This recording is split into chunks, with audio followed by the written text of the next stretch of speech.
अस्सलामुअलैकुम नाज़रीन इकरामी, हम उम्मीद करते हैं आप सब खैरियत से होंगे। नाज़रीन इकरामी, आज जो टॉपिक हम आप लोगों की खिदमत में लेकर हाजिर हुए हैं बहुत ही ज़्यादा इम्पॉर्टेंट है, क्योंकि इस वीडियो में हम आपको बताएंगे कि औरत की मदी कब निकलती है, औरत की मदी क्या है। नाज़रीन इकरामी, इससे मुताल्लिक़ एक वीडियो हम पहले ही आप लोगों से शेयर कर चुके हैं कि मदी होती क्या है।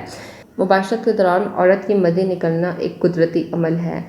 मियाँ बीवी में प्यार मोहब्बत होना बेहद ज़रूरी है। प्यार मोहब्बत होगा तो ही एक कामयाब ज़िंदगी बसर होगी। इस बात में भी कोई शक नहीं है कि मर्द के बगैर औरत हामला नहीं हो सकती। औरत कब मुकम्मल तौर पर हमबिस्ती के लिए तैयार होती है, जो बहुत ही ज़्यादा हमारा अहम टॉपिक है।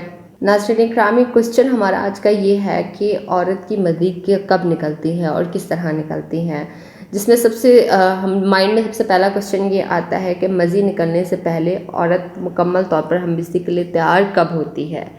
नाज़रीन, औरत का जब निपल बहुत ज़्यादा सख्त हो जाता है, औरत जब जल्दी सांस लेना शुरू कर देती है, तो उस वक्त औरत जो होती है वो हमबिस्तरी के लिए तैयार होती है। इसके साथ ही औरत जो है वो बहुत ज़्यादा एहसासाती हो जाती है। हमारे माशरे की औरतें कभी भी अपने जज्बात ज़ाहिर नहीं करती हैं, क्योंकि शर्म की वजह से वो खामोश रहती हैं। वो अपने जज्बात, अपने एहसासात अपने शौहर को नहीं बता पाती हैं।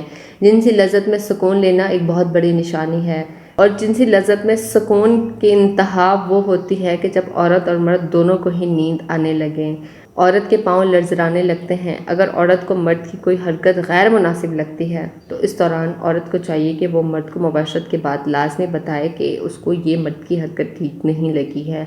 लिहाजा जब भी वो मियाँ बीवी एक दूसरे के साथ मुबाशरत करें, तो शौहर को पता होना चाहिए कि मेरी बीवी को ये अमल बिल्कुल भी पसंद नहीं है, तो इसी वजह से दोबारा वो अमल ना करे। तो हम उम्मीद करते हैं कि आपको हमारी वीडियो बेहद पसंद आई। क्योंकि बात जो पूछना चाहते हैं आप कमेंट के थ्रू पूछ सकते हैं। ख्याल रखिएगा अपना, आपसे मुलाकात होती है नेक्स्ट वीडियो में। अल्लाह हाफिज़।